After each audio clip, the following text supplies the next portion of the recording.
WWE Hall of Famer Booker T believes that CM Punk will eventually land in TNA wrestling and not WWE or go back to AEW. Details on that, plus LA Knight lays out Roman Reigns and the Bloodline last night on SmackDown ahead of their championship match at Crown Jewel. Speaking of Roman Reigns, he could possibly be set to miss Elimination Chamber next year on the road to WrestleMania in Perth, Australia. Logan Paul and Kevin Owens tease they have a possible match in their future last night on SmackDown. Io Sky versus Bianca Belair is set for Crown Jewel in a couple of weeks' time. Santana and Ortiz face off in a no disqualification match on Rampage. Details on who won that one. An update on Sami Callihan possibly coming into All Elite Wrestling. And the Street Profits debut new entrance music on SmackDown.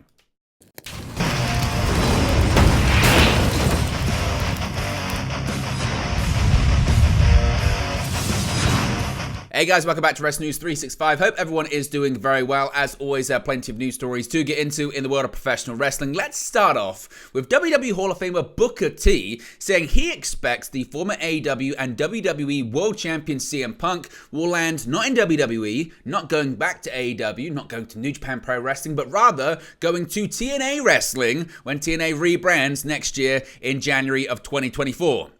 Now, since CM Punk's termination from AEW back on September 2nd, there has been a lot of speculation about where he may end up next in the world of professional wrestling. Alongside speculation that he may return to WWE, one other potential landing spot for Punk is Impact Wrestling, soon to be rebranded once again as TNA. Now, Punk was recently backstage at the post-Bound for Glory tapings in Chicago, which only ramped up speculation that he could potentially land in the company.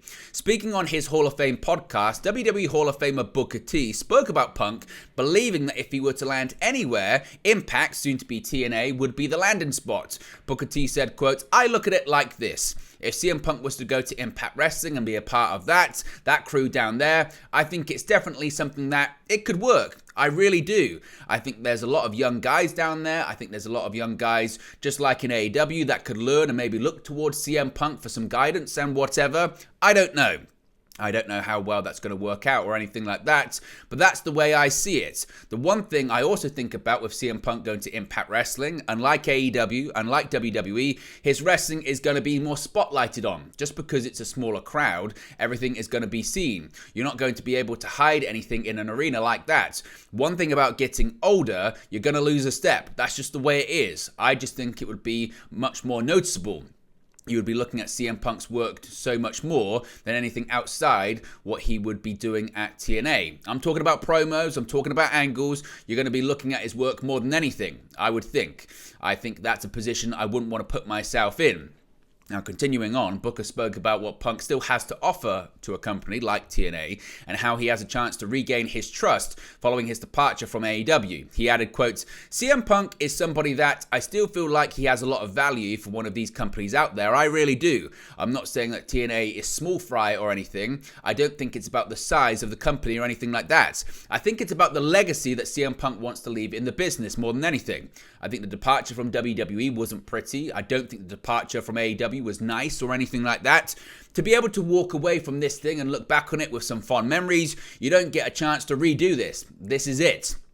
One could say, well, he could go to Japan. I remember MVP, and he'll tell you this himself, MVP, before he left WWE, he was like, man, my dream is to go work in Japan. I can't wait. I love that style. I told MVP, I said, brother, it's a whole lot different working in Japan at 25 than it is at 35. He didn't understand what I meant until he went over there. When he did, how many tours did he go? One. That was it. You don't want to finish your career over there. You want to finish your career right here in the good old United States of America. That's what you want to do. So I feel like if Punk was to go to TNA, he could definitely rebuild the trust with the people more than anything. I think that's what people are going to remember about CM Punk more than anything. It's going to be the matches. It's not going to be the pipe bomb moments. When it was pointed out to Booker T that Punk had multiple options, he reiterated that he believes TNA is the spot for him to continue wrestling. He said, quote, "TNA will be the spot. If he's going to land somewhere, TNA will be the spot. I really feel like TNA, they could use the rub." People's eyes will be on TNA, as well as you will actually get a chance to see CM Punk's star power if the needle moves for TNA. If TNA can get back in this race, because right now they're running in third, and they're way back there. But just imagine if TNA numbers could start competing with AEW. Oh man, then people are going to be saying, did Tony Khan make a mistake? That's what's going to happen. So what do you think about Booker T's comments there? Do you think he's right? Do you think that Punk could move the needle if he went to TNA. Of course, it's not as simple as that. Salary, money, and other factors come into it. Do you still believe that CM Punk is going back to WWE and he's going to be at Survivor Series in Chicago? Let me know your thoughts about all of it in the comment section below. Now, LA Knight had a big night last night on SmackDown. I said night so many times there. SmackDown on October 27 kicked off with a spicy contract signing segment between Roman Reigns and fan favorite LA Knight. The crowd wasn't treated to the typically lengthy ring entrance from Roman Reigns. Instead, LA Knight interrupted to get the segment rolling. With Knight anxious to get the proceedings over with, he elected to sit at the head of the table as SmackDown General Manager Nick Aldis watched on. Eventually, the exchange turned physical when Jimmy Uso appeared after a brawl between Reigns and Knight kicked off. In the end, it was Jimmy Uso who went through a table as Roman Reigns stood watching on as Knight stood tall in the ring as the crowd went wild. Later, in a backstage segment, Reigns was seen in the locker room with Paul Heyman and Jimmy Uso, with Roman Reigns telling Jimmy Uso he needs to take care of LA Knight tonight or it's all over. Uso at first protested and then accepted the assignment. Reigns sent Heyman to tell Aldis to make the match, and it was later confirmed. In the main event of SmackDown, Uso took on LA Knight, and after a valiant effort, Knight eventually defeated Jimmy, but immediately thereafter was attacked by Roman Reigns. Or moreover, Reigns attempted to attack. Instead, LA Knight reversed the surprise run-in and ended up hitting his finisher, blunt force trauma, on Reigns straight away, leaving him down and eventually stumbling to end the episode.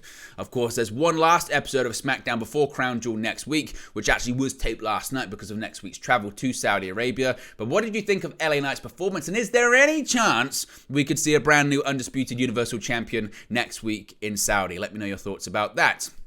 And speaking of Roman Reigns, it looks like possibly he could be set to miss a big premium live event on the road to WrestleMania next year.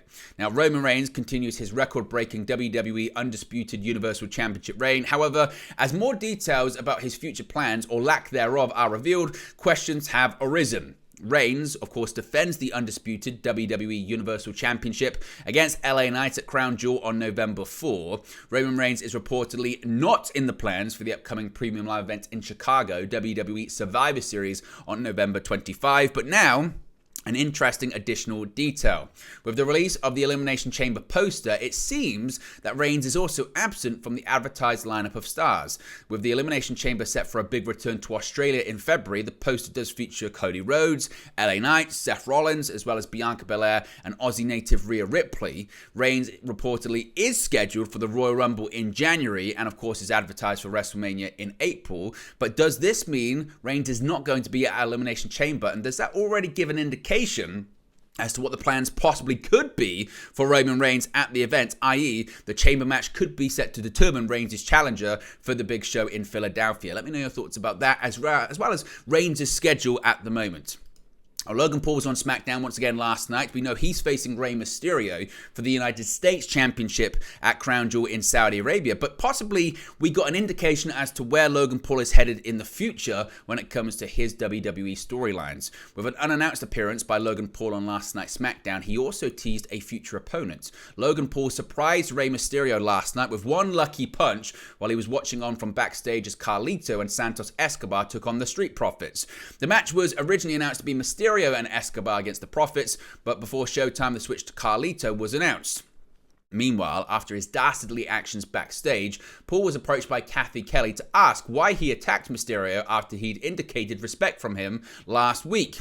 Logan Paul said he needed to keep his opponent on his toes and basically ended the interview, although as he was walking away, he caught the attention of someone else backstage. Kevin Owens was in the hallway area backstage as Paul passed, with the pair locking eyes and Paul telling Owens his Rey Mysterio shirt sucked, perhaps teasing a future match between the two. Now, elsewhere in related news about the punchable-looking faces, Kevin Owens then caught up with Austin Theory and Grayson Waller, while the trio got into an argument about whether or not Owens could punch both of them in the face at the same time. If they were lined up properly, of course, he initially walked away before colliding back into frame by punching them both in the face. He would brag to Jamie Noble, who also appeared in the segment, confirming the punchable looking faces of Theory and Waller, that he did it to end the segment. Of course, Logan Paul and Kevin Owens do have history. When Logan Paul made his WWE pay-per-view debut at WrestleMania 37, he was on commentary actually at the time for Kevin Owens' match against Sami Zayn. What happened? Kevin Owens stunned Logan Paul, so possibly they could circle back to that story. Now, talking about Crown Jewel, another match has been announced for the big show in Saudi Arabia. It involves Io Sky and now Bianca Belair. Hours after WWE Crown Jewel got a 6th match in the form of John Cena versus Solo Sikoa, it got a 7th one in the form of Io Sky versus Bianca Belair for the WWE Women's Championship. Belair announced the match during a promo on SmackDown. The contest is an inverted rematch from Backlash, which took place in San Juan, Puerto Rico back in May, only with Belair as the champion and Sky as the challenger. The match was Belair's last successful defense of the Raw Women's Championship before it was taken away by Asuka at Night of Champions, also in Saudi Arabia, and subsequently rebranded as the Women's Championship. The match also saw the San Juan crowd vocally cheering for Sky despite Belair being a babyface. It arguably began the wave of momentum that Sky rode all the way to the Women's Money in the Bank briefcase and eventually the title, which she took from Belair at SummerSlam moments after Belair had just won the belt back. Belair returned to WWE programming last week on SmackDown, following Sky's successful title defense against Charlotte Flair. Belair went straight for Sky and her Damage Control cohorts, who attacked Belair backstage in August to write her off television for a while. The night of her return, Belair delivered a KOD to Bayley, in addition to her championship challenge in Riyadh on November 4. Belair will go one-on-one with Bayley on November 3rd. Obviously, that show was taped last night. We won't go into spoilers just yet. But what are your thoughts on this match being announced for Crown Jewel, and which do you think is going to leave as the women's champion in Saudi Arabia? Now, switching gears to AEW Rampage, featured a big grudge match last night with 2 tag team partners facing off, and maybe a faction recruiting another member. After the grudge match between Mike Santana and Ortiz opened up the show, it would eventually be Santana who picked up the victory in a no disqualification match. But after the match, Ortiz still refused to shake Mike Santana's hand, and the winner was left in the ring. Outran Sonjay Dutt, seemingly attempting to recruit Ortiz after the defeat. Dutt was persistent in his attempt to support despite Ortiz's protests.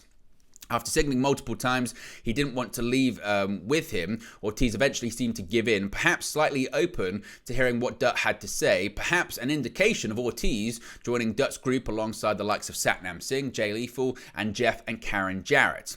Elsewhere on last night's episode of AEW Rampage, the AEW Trios champions, The Acclaimed, announced they would be celebrating National 69 Day in honor of their championship reign hitting 69 days on next week's episode of Collision, that being on November 4. Also, Abaddon defeated Anna Jay, Willow Nightingale, and Sky Blue to win a title shot at Hikaru Shida's AEW Women's World Championship on tonight's episode of AEW Collision on TNT, so keep an eye out for that one. We're going to be getting AEW Women's World title action. But what did you think of the no disqualification match? What did you think of the outcome? And what do you think about Ortiz possibly joining the Jarrett faction in AEW? Speaking of AEW, an update on Sami Callihan. There's been a lot of talk about him after his departure from Impact Wrestling. For the first time in nearly 3 years, Sami Callihan is free to do whatever he wants in professional wrestling. Having recently seen his time with Impact Wrestling come to an end, Callihan has no solid commitments on his books and is actually open to a variety of indie bookings in the coming months for matches, seminars, and the like. But while he still sows his wrestling oats as a free agent, there may be something more stable in the works for him to settle down into. Per the Wrestling Observer newsletter, there has been chatter surrounding Callihan perhaps taking a role in AEW. As for what that spot might be, details are much harder to pin down right now. Everything from an in-ring wrestler to something behind the scenes, likely an agent, a producer, or coaches as they're called in AEW, has been thrown against the wall. But with Callihan taking dates for the foreseeable future, no agreement between the two sides appears to be all that close right now. Now, Callihan certainly has experience knowing what it takes to run a successful wrestling promotion. His Wrestling Revolver has done quite well for itself on the independent scene, bringing in a number of well-known, bigger-name talents to help establish itself, skills that would be incredibly valuable for Tony Khan to make the most of in AEW. We'll see if any of the conversations amount to anything legitimate, or if Callihan just finds it to be more palatable to march to the beat of his own drum and run his own pro wrestling company at the moment. If we get any more details on that, we'll let you know, of course. There were reports last weekend that Callihan was backstage at AEW Collision to discuss a deal with AEW, so time will tell. He certainly has supporters in the company, the likes of Jon Moxley, his former Switchblade Conspiracy tag team partner in CZW.